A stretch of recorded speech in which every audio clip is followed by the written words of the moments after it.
What's going is on? losing hundreds of thousands, millions of followers every day. And she still hasn't said anything, just pretending like life is great in Paris.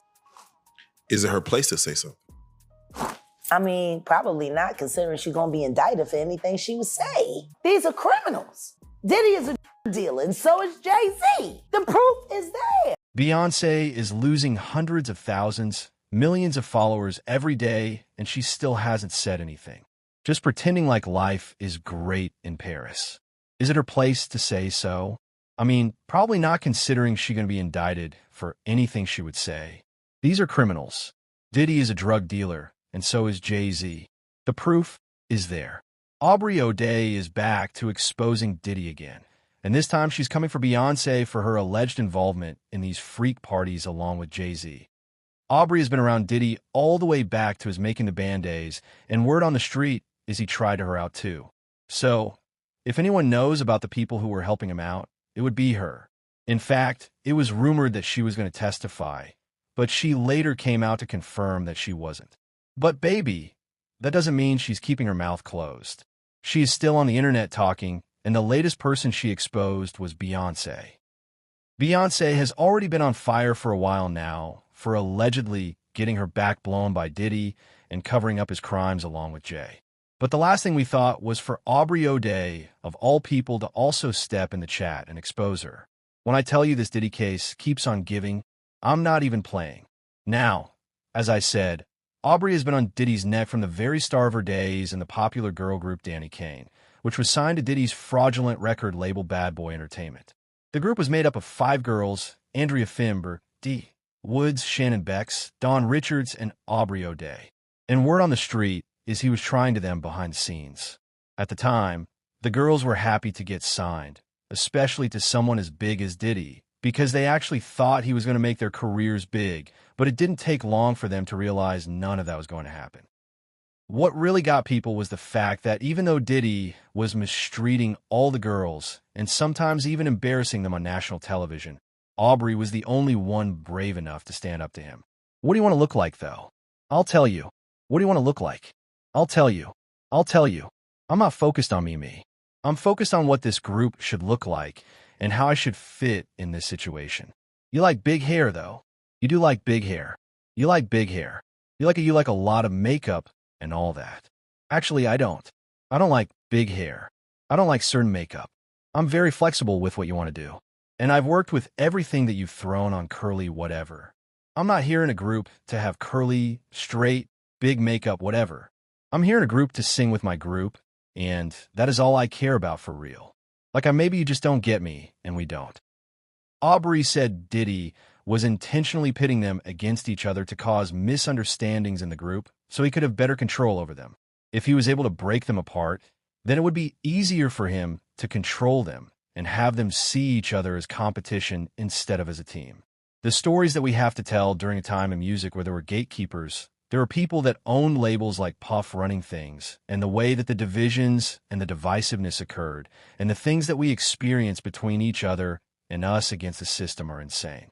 Aubrey said Diddy would body shame them by saying nasty things about their bodies every time they would gain a little weight or switch up their hairstyle a little bit like a normal human being.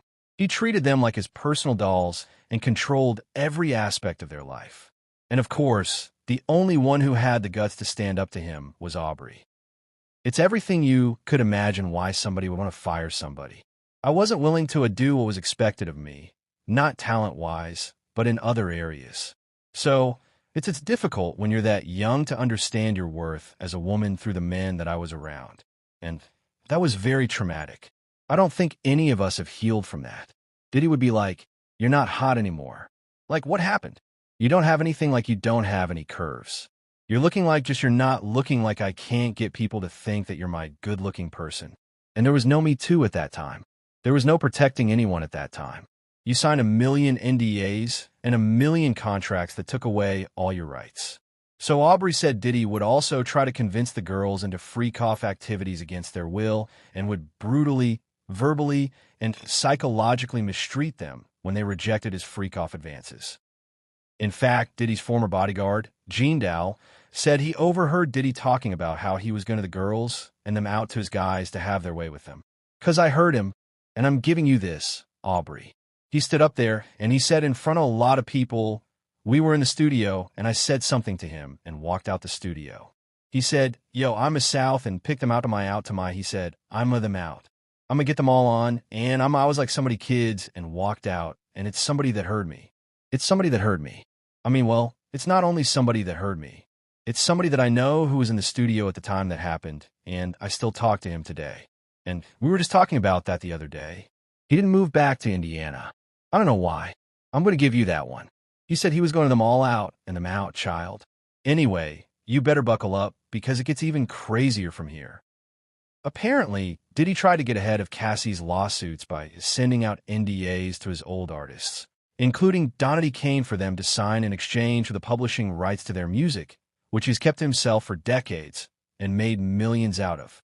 But Aubrey, being the smart one of the bunch, convinced the other girls not to sign it because, frankly speaking, they didn't need those public rights anymore. No one barely streams or buys those songs anymore, so they would barely make any money from it anyway. Diddy knew Cassie's lawsuit was going to make more victims come out, and he tried to get ahead of it by shoving NDAs down their throats. Fortunately, Aubrey knew something major was going to happen for him to be suddenly rushing them to sign NDAs, so she told the girls not to sign it and to wait to see if anything comes up. I have to release him for any claims or wrongdoings or actions prior to the date of the release. I have to sign an NDA that I will never disparage Puff Bad Boy Janice Combs or Justin Combs' music or EMI or Sony ever in public. So that you just got recently for this thing. I got it a few months ago when he started doing this news now. So what's happening is artists, some of them, not all of them, are being given streaming royalties and ownership back over our publishing on songs that we wrote. At a time when you know that you have to stream a song 1 million times to make point a cent. Yeah, okay, it's hundreds of dollars. And me as somebody that's a girl's girl, I hit everyone in my group and said, absolutely do not take this deal. I can get us a show on Hulu right now. Diddy's ex-bodyguard, Gene Deal, confirmed this as well when he said the Diddy Kane girls were actually the ones who didn't sign the NDA. Everyone else signed it. But as a result of Aubrey clocking that something fishy was going on, the girls held back and didn't sign. But did Diddy make his artists sign NDAs and people that work for him? Well, a lot of these rappers, a lot of these industry people, anybody who does business nowadays with the internet, they have Indies non-disclosure. That means that if you work for them, you around them, you can't disclose any of the information about them. It's the same thing that he gave to all his artists when he gave them their publishing back. I'm going to give y'all publishing, but y'all can't talk about Janice Combs, Justin Combs, Sony, Bad Boy, or anything that happened. Y'all can't talk about none of that. But it's some artists that didn't say anything, that didn't sign it, and able to talk about anything they want to. And I think that's those girls, I think, Danny Kane. I think a couple of them didn't sign it. And boy, oh boy, they're probably going to go after him too. And do y'all remember the time that Diddy put up that ridiculous apology video after the footage of him physically attacking Cassie at a hotel got leaked? Aubrey was one of the first people to call him out on that fake apology, and she went in on him. She posted a statement that Diddy had made a few months ago, basically calling Cassie a liar. And she said Diddy did not apologize to Cassie. He apologized to the world for seeing what he did. He said he's disgusted with himself now, and he was disgusted with himself then. But apparently he wasn't disgusted enough with himself to not put this statement out calling her a liar and denying all of it. Leave God and mercy out of this. They aren't present here, and you know it. But Aubrey isn't done, y'all, because word on the street is she is now coming for Beyoncé, and she isn't playing with her at all. Now, when it comes to Beyoncé and Diddy, there have been a lot of speculations, but Aubrey was the last person anyone expected to also speak on it. In fact, the same MTV show Making the Band that Diddy discovered Aubrey and her group members, there was another group called The Band, and they also went through a lot of mistreatment. But this time, it wasn't for Diddy. It was for Beyoncé. One of the members, Freddie P., revealed back in the day when Diddy made them walk all the way to downtown to get him cheesecake. From the cheese factory, it actually wasn't for Diddy. It was for Beyoncé, and she's the one who told Diddy to make.